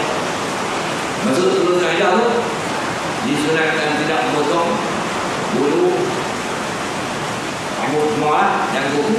Sehingga selesai khutbah. Jadi tuan-tuan boleh pilih lah bila yang saya soal hari ini. Saya soal ya. Sunat yang kedua, sembelih sendiri di tangan korban, dapat pahala. Okey. Tapi kalau tak boleh dengar, kita tegak. Dia tak bisa boleh. Lembu tengok, bisa. Kita tak lagi, dia macam pun.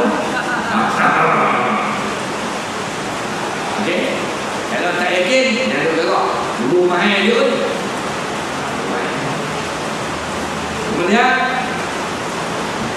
menajamkan pisau kena tajam. Bolehlah kita sembelih korban dengan gedi ini. Tajam tu. Lembu tengok dia. Dia tak sana. Dekat dengan pisau. Salah korban tu. Tak. Sebab gedi ini tidak bersifat tajam. Sifatnya hanya memotong, tapi bukan tajam. Mampu lembu tu. Dia mampu tu. Dia boleh ini. Okey. Dia kena menggunakan pisau yang tajam. Sunat. Maknanya kalau kita sembelih dengan pisau yang berbuih, hukumnya makruh. Sebab melambatkan kematian dan menyiksa mendatang sebelum mati. Yang kedua, sembelih dengan cara yang betul. Cara yang betul, iaitu sembelih dengan cepat, iaitu pisau tu cara api balik. Artinya kita sembelih ni lehermu, dan boleh tekan pisau tajam, ditekan lehermu, tekan putih ya, tidak. Tapi leher tu tak sunat, makruh. Dia kena pisau tu api balik, atas bawah itu sebelah yang betul. Kemudian menghadap binatang yang sebelah itu ke arah kiblat. Perut binatang tu untuk darah. Perut binatang tu bahagian kirinya duduk di tanah, bahagian kanan tu menghadap lagi. Lihat dia buang menghadap kiblat. Dan orang yang sembelih pun duduk menghadap kiblat. Kemudian sunat berikutnya baca Bismillahirrahmanirrahim. Sekurang-kurangnya Bismillah. Yang ketujuh, salawat atas Nabi sallallahu alaihi wasallam. Allahumma shalli ala sayyidina Muhammad. Yang ke-8, ucap takbir dengan berkata Allahu Akbar. Lihat ya, orang Melayu kita macam mana mengaji itu. Allahu Akbar, Allahu Akbar, Allahu Akbar. Tak boleh letak. La ilaha illallah, Allahu Akbar. Semua makan. Lembu tu, ayam tu